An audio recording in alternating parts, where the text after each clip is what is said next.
حياك الله. السلام عليكم. وعليكم السلام ورحمة الله. حياكم الله. الله يبارك فيكم. ربما أزعجناكم بكثرة الاتصالات شيخ وصيل عباس.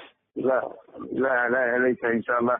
أعيد السؤال. يعني الإخوة هنا في دار الحديث بمعبر يريدون يعني أن يسمعوا شيئا من توجيهاتكم وإرشاداتكم فيما يخص يعني بمكوثهم لمواصلة طلب العلم في دار الحديث بمعبر بعدما حصل من كلام.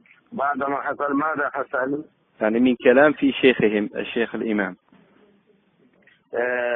يعني تكلم بعض المشايخ على أي شيء تكلموا، هل في دينه وإيمانه أم بشيء آخر؟ بارك الله فيك. يعني تكلموا فيه بسبب التوقيع على تلك الوثيقة.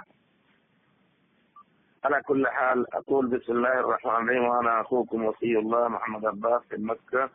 أقول لكم إن الشيخ الإمام لم يكفر بهذه الوثيقة. لا شك أنه رجل ثابت على منهجه ولم يغير ولم يبتدع، ومنهجه السلفي واضح. وإذا تكلم بعض المشايخ في اتفاقيته فاتركوا هذه الاتفاقية بيني وبين المشايخ، أنتم بجانبه ترون حقيقة حاله وتعرفونه إن شاء الله بصلاحه وعلمه وأخلاقه وإخلاصه للسنة. كل هذا معروف لديكم. هل تشكون أنتم في هذا الشيء؟ لا أظن بلا شك بلا شك. فكما كان أولا وهو باقي.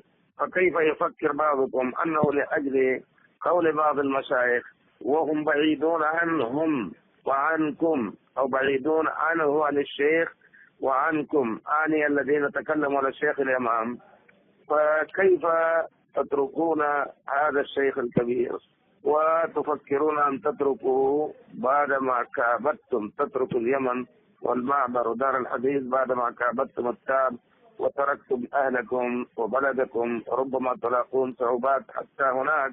كيف يعني ترضون أن تتركوا وتذهبوا وترجعوا إلى بلادكم أو إلى مكان آخر؟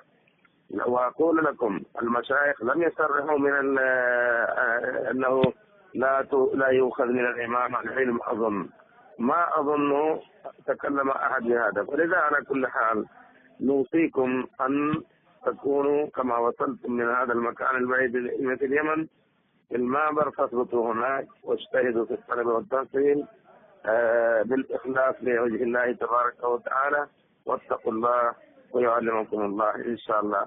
أخوكم وصي الله، والسلام عليكم ورحمة الله وبركاته. الله إن شاء الله. يعني هذا التسجيل يعني يسمعوا الإخوة هنا في معبر فقط أم ينشر أكثر من هذا؟ لا، ولو نشرتم في الدنيا ما يضر إن شاء الله. إن شاء الله. الله يبارك فيكم. أحسن الله إليكم. جزاكم الله خيرا. والسلام عليكم.